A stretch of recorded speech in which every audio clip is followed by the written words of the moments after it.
We have all played with a helium balloon at some time, but do we know exactly what helium is and what its influence on the world is? Have you ever stopped to think whether helium has other applications that affect our daily lives? How does the existence of helium influence our lives?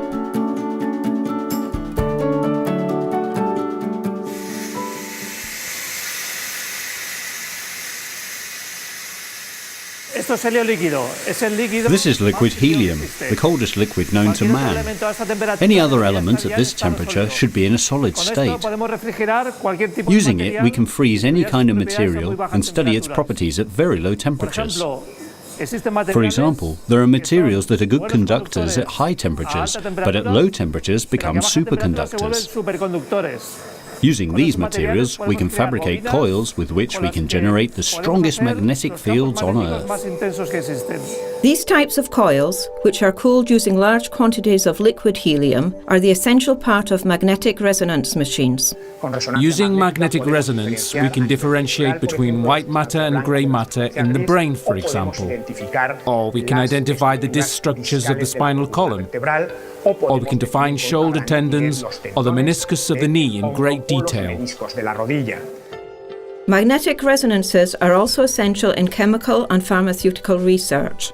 Other instruments used for low-temperature materials research also require liquid helium in order to function. We have 5 pieces of equipment with superconducting magnets that are immersed in liquid helium and need liquid helium to work. And this means that we use around 150 or 200 litres of liquid helium a week. Including all our equipment, this represents a total of around 10,000 litres of liquid helium a year. What would happen if there was no more helium on Earth?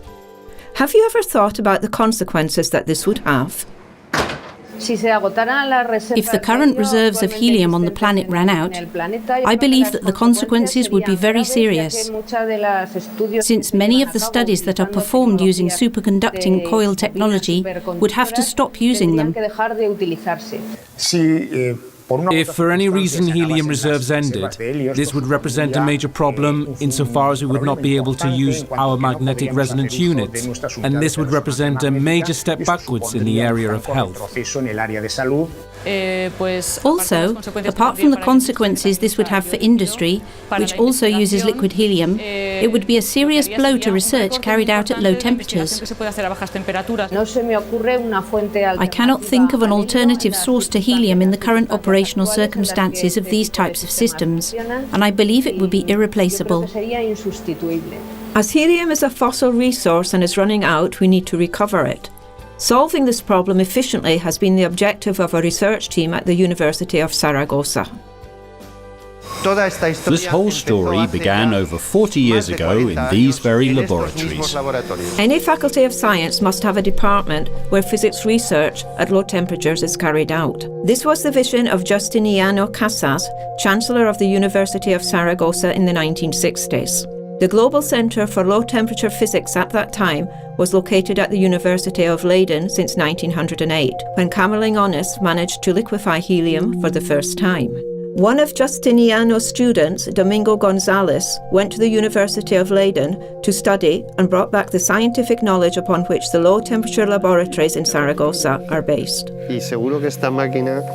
Really, one of the most wanted people for the existence of helium in Zaragoza is this student of yours, Juan Bartolomé. And I'm sure that he and you are to blame for this machine that we have here in this album. The first one in Zaragoza.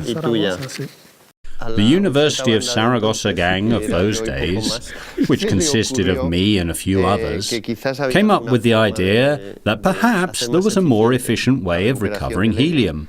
And we proposed this in a very simple way by drawing 2 circles, almost a theoretical model. A very large plant that is not used much can never be efficient.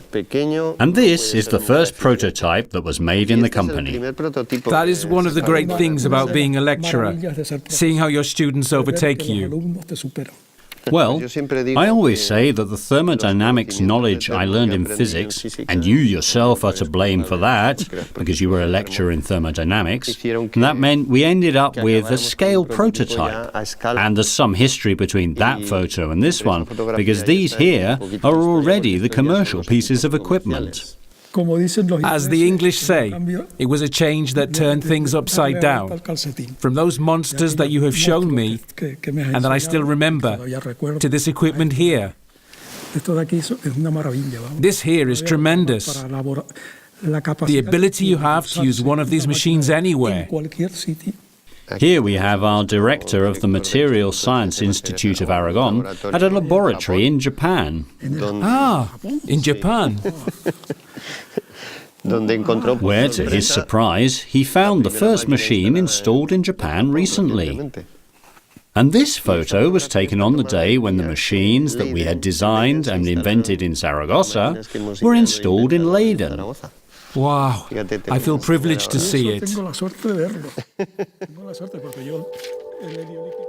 This is the story of a thrilling return journey between Zaragoza and Leiden, where liquid helium was first created and where it is now produced using our new technology.